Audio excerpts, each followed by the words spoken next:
What's up, guys? Welcome to another trade breakdown video. We have a three-team trade to break down between the Tampa Bay Lightning, Detroit Red Wings, and the Seattle Kraken. So starting off, we have Oliver Bjorkstrand, Yanni Gourde, a fifth-round pick from 2026, and Kyle Aucoin heading to Tampa Bay.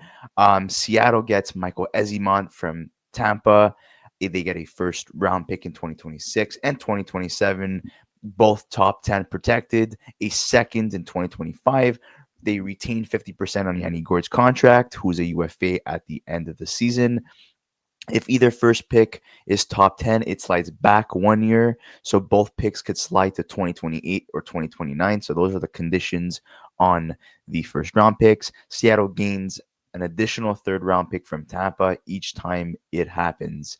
So Seattle is going to be milking this trade for a couple of years if those conditions kick in. So in terms of Seattle's point of view as a seller, that is fantastic value. In terms of Detroit, they get the better of the fourth round pick in 2025 between Tampa or Edmonton's pick, and they retain 25% of Yanni Gourde. So let's break down this video.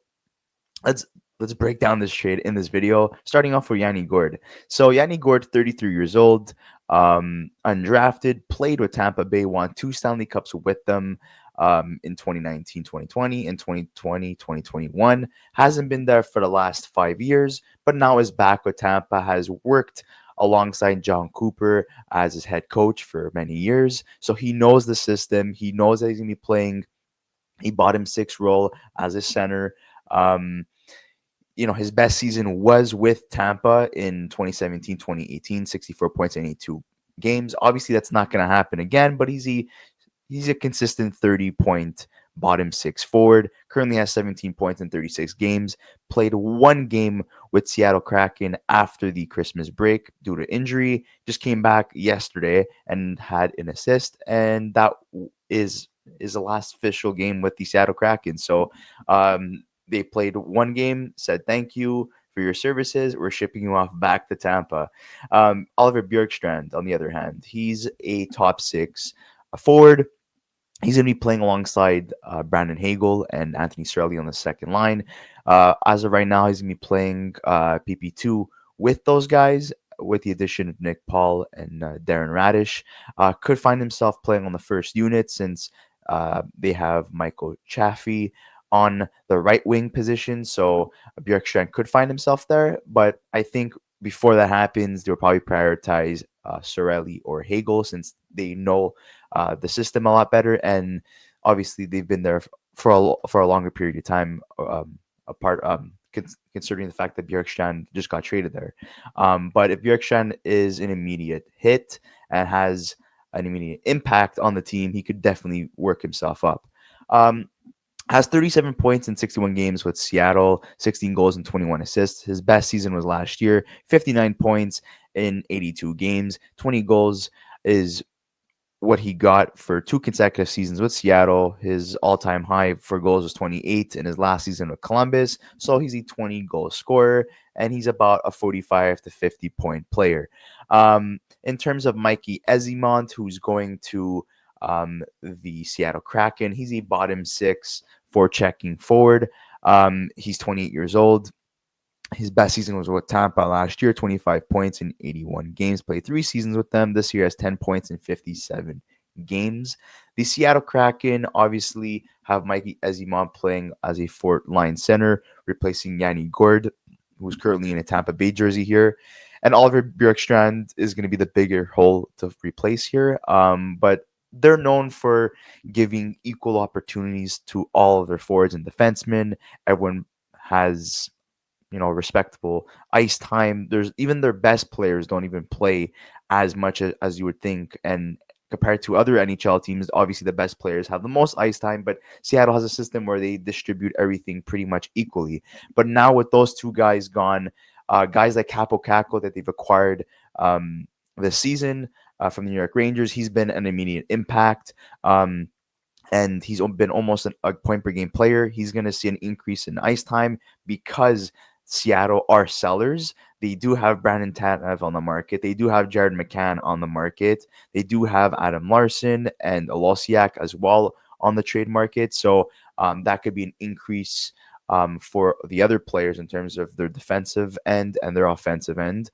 So that would help in terms of his ice time, and his production will obviously increase. And Shane Wright, who I think deserves a top six role, he's going to be slotted into the top six, and he's going to be given more ice time. And he's been fantastic on the power play and really solidified himself on this NHL roster this season. In terms of Tampa, like I stated before, second line power play unit for Bjorkstrand for the time being, and second line with Hagel and Sorelli, who have chemistry both on Team Canada and Tampa. And I think they were just missing that extra, you know, power forward in Bjorkstrand that's going to help their production. And their production's already been fantastic. So Bjorkstrand is going to give them an even bigger boost. In terms of the contracts, we have Bjorkstrand on another year at 5.4 million. So he's going to be our UFA in 2026, 2027, which makes sense why they gave a first round pick, because he has term left on his contract. Yanni Gourde, basically get him for peanuts. So that's fantastic. He's going to be a UFA at the end of the season. And Mikey Eyssimont is going to be a UFA at the end of the season. So just taking a look at their player cards right now. Starting off with Yanni Gourde. So Yanni Gourde, according to Jay Fresh, is a two-way center who crashes the net, harasses opponents, battles, forechecks, and even hits, despite being only 5'9", plays well behind the net and extends possessions by protecting the puck and making low to high-end passes, poor finishing touch. He also states that he's not the same Yanni Gourde from 5 years ago. Obviously, age and injuries have affected him, but he knows that his role pretty clearly with Tampa, since nothing's really changed under John Cooper, and has pretty much had a very successful system since he's been there. Oliver Bjorkstrand, according to Jay Fresh, the two-way scoring winger who carries the puck in transition and plays a shot first game at even strength while dishing it on the power play, works hard without the puck and has a good defensive stick. Not the biggest or the fastest, but is very good in terms of protecting the puck.